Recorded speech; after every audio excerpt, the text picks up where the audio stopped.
Sometimes I get the vibe when I walk into a comic shop where like I don't necessarily belong, because it's like a certain type of people that frequent comic shops maybe, and like you know, I roll in with a skateboard smelling like weed. I wanted a comic that would appeal to me, you know, like kids at the skate park. Like I wanted to be able to like pick up a comic and you don't see Peter Parker hitting a bong. You know what I'm saying? You don't see Peter Parker saying fuck off, Green Goblin, you know what I'm saying? Like that's what I want to see. It wasn't until maybe 16 or 17 that I found all those comics and started to read them. I think that's where I really started, and like became interested in that sequential art and like putting names behind your characters that you're drawing and like stories behind everything that you're building and stuff. Spiderman is like one of my all-time biggest influences and favorite superheroes. Most of my influences aren't even necessarily comic books or stuff like that. Some of my biggest influences are like some of the 90s like underground hip-hop and like 3-6 Mafia and being like these guys that kind of incorporated science fiction themes and like comic book themes into their raps.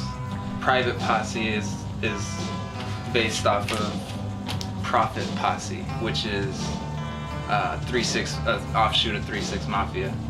You know, it's kind of a post-apocalyptic setting, but those who did survive are now mutated and like develop these different powers, and maybe it's a weakness, you know, but Oliver Showback, he's the humanzee from Mars. He's part human, part chimpanzee, and he shows up and basically it's just a series of bumping into the other characters. You've got Dao Ming Wu from Chinatown. She just like basically holds it down.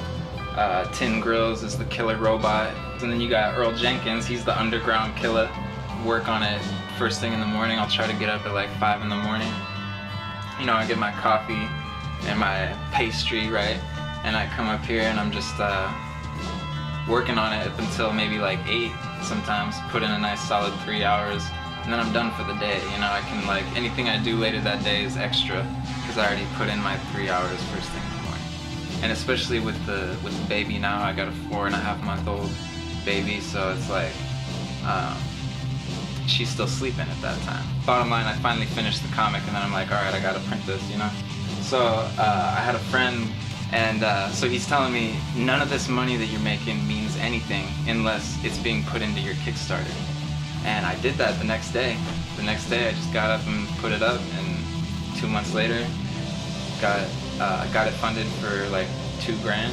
I got 1,250 of them printed, so 1,250 of them. Still got like, you know, 600 of them left, but that was last year. Yeah, I've got it in 4 shops in New York City. You know, I got it in a shop in Newport, like a few shops here in Eugene, just trying to get it out there, you know. And I got a lot of projects on the side burner that are hopefully going to be put through motion in the next years. And really far future, I hope to see a stack of, you know, up to 20, 30, 40, 100 issues of Private Posse.